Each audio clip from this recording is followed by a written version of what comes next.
Berita paling merugikan negara dan merugikan rakyat. Dengan memakai uang rakyat, menteri dan wakil menteri katanya selesai dilantik ternyata langsung dikasih modal 3-5 miliar agar tidak korupsi. Luar biasa Pak Prabowo. Bapak hambur-hamburkan uang negara seperti uang itu adalah warisan keluarga Bapak ya. Belum kerja saja sudah dikasih uang 3-5 miliar per menteri dan wakil menteri. Sedangkan rakyat yang sedang menjerit dengan perekonomian yang sulit saat ini, kalian pemerintah malah terus memaksakan pajak sampai diburu kayak rakyat ini pencuri.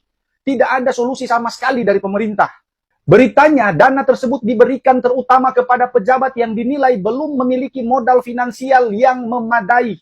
Langkah itu katanya dimaksudkan sebagai bekal awal agar para pembantu presiden dapat menjalankan tugas dengan tenang dan mengutamakan pelayanan kepada masyarakat. Luar biasa goblok kebijakan seperti ini kalau ini benar terjadi. Pantesan BUMN rugi melulu. Satu keluarga besar lagi main negara-negaraan. Dan ini adalah salah satu episode terkonyol sepanjang sejarah bangsa ini. Ketika seorang asisten disulap jadi komisaris. Keren banget konyolnya. Susunan manajemen terbaru PT Krakatau Posco, nama Mufli Budi Ananda menjadi sorotan. Setelah resmi ditunjuk sebagai komisaris di perusahaan patungan raksasa antara PT Krakatau Steel dan Posco Korea Selatan di Cilegon, Banten. Warganet terkejut, karena selama ini Mufli dikenal sebagai pembantu pribadi Raffi Ahmad yang mengurus operasional harian si selebritis. Banyak yang mempertanyakan rekam jejak profesionalnya di industri baja berat. Oh my God, ada apa Indonesia sampai kehabisan orang pintar? Pembantu artis bisa jadi komisaris.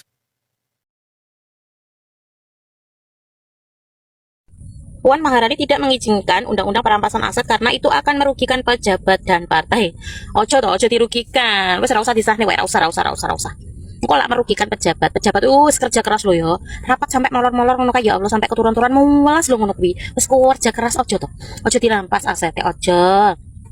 Pak Presiden Prabowo Subianto, usulanmu kuwi wis mending wis ora usah diane melas para pejabat kuwi. Para DPR oh iki. Presiden itu mengusulkan rancangan undang-undang untuk perampasan aset. Aset apa? Aset tindak pidana. Umpama kue gak salah, umpama kue gak mangan uang rakyat, umpama kue gak ada tindak korupsi, gak usah wedi, sahkan saja. Berarti kalau Anda anggota DPR, semua anggota DPR itu kompak tidak menyetujui rancangan undang-undang yang diusulkan oleh Prabowo itu, berarti Anda bermasalah. Berarti Anda ini ada kemungkinan tindak korupsi pada aset-aset Anda. Iya pora. Itu perampasan aset itu termasuk melanggar hak asasi manusia. Nah terus hak rakyat cilik seng hak mbok rampas, titik mbok pajeki, pajak mbok naikkan, semuanya mbok pajeki, kuwi tidak melanggar hak asasi manusia. Rakyat kecil wong miskin wong elek kayak aku ngene iki yo manusia. Ojo mbok pikir ngene iki mak apa? Iki mbok pikir rakyat elek, rakyat cilik, rakyat miskin ini apa maksudnya? Kalau Anda ini tidak bersalah, tidak melakukan tindak pidana, tidak melakukan korupsi, kenapa harus takut? Sahkan saja, sahkan. Yang dilanggar apanya? Langgar hak asasi manusia apanya? Yang mau dirampas itu jika aset Anda ada tindak pidana korupsinya. Jika tidak, yo aman, hakmu, bondo-bondomu. Kok ndak wedi? Kalian-kalian yang nanyain soal RUU perampasan aset, kenapa nggak jadi? Terus menyalahkan Partai PD Perjuangan dan Mbak Puan Maharani sebagai Ketua DPR. Nih dengerin ya, nih. Sekalipun Mbak Puan mengetok pakai palu ini 20.000 kali ini di meja sidang, nggak bakal jadi itu undang-undang. Karena apa? PDI Perjuangan cuma 16% suaranya, paham? Sedangkan koalisi pemerintah itu lebih dari 80%. Jadi kalau koalisinya Pak Prabowo yang terdiri dari Gerindra, Golkar, PKS, Demokrat, PAN, dan lain-lain partainya, mereka mengetuk undang-undang apapun, pakai palu apapun, bahkan palu sekecil ini pun itu sah jadi undang-undang gitu. Jadi kalau kalian mendorong RUU perampasan aset saat ini agar sah menjadi undang-undang perampasan aset, kalian harus mention ke partainya Pak Prabowo dan partainya pendukung pemerintah.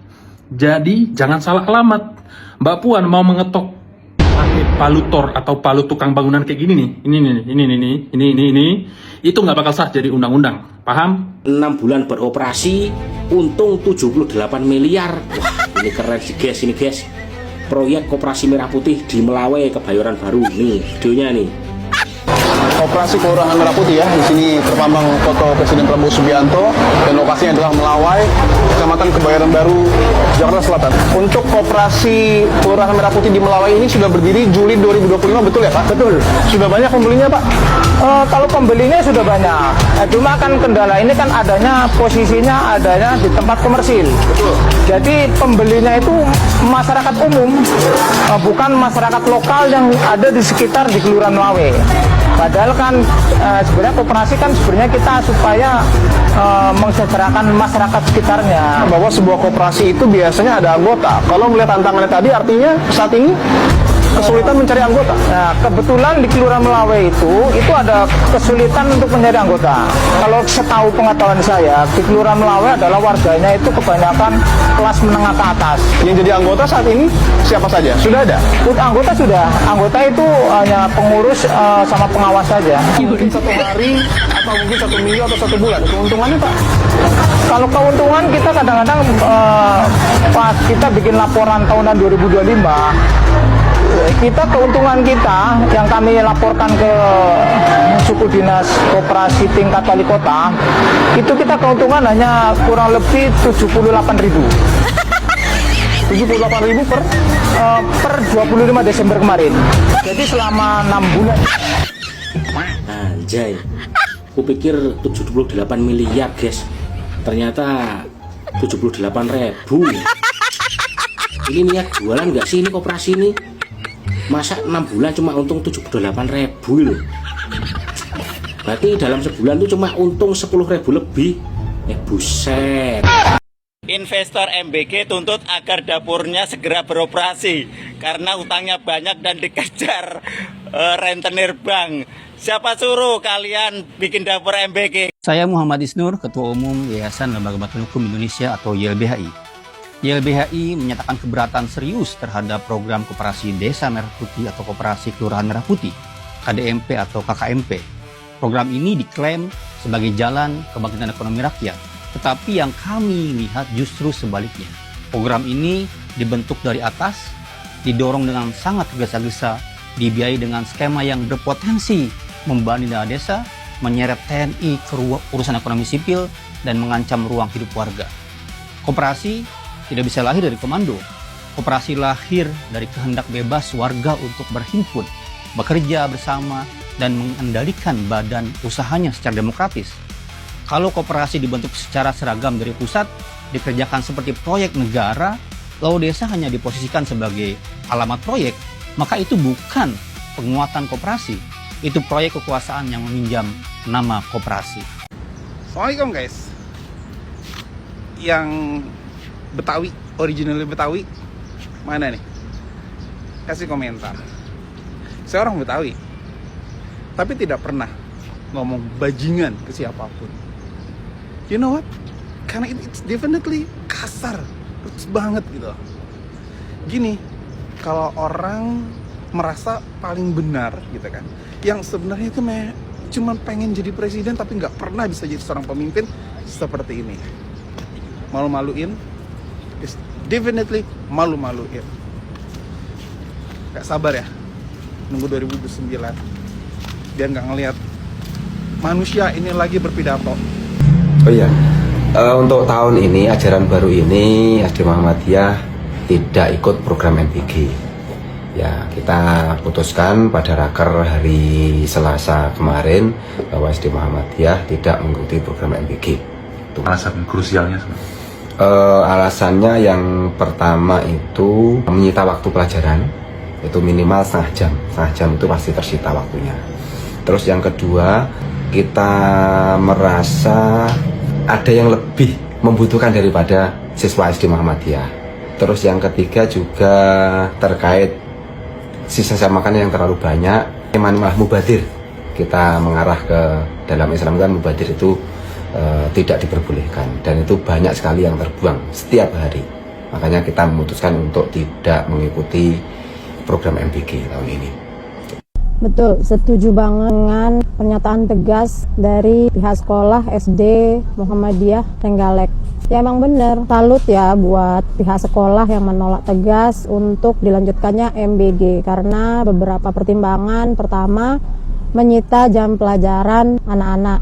Betul. Jadi jam pulang anak-anak pun jadi molor karena MBG. Selanjutnya karena merasa ada anak-anak atau siswa yang lebih mampu dari SD Muhammadiyah Trenggalek.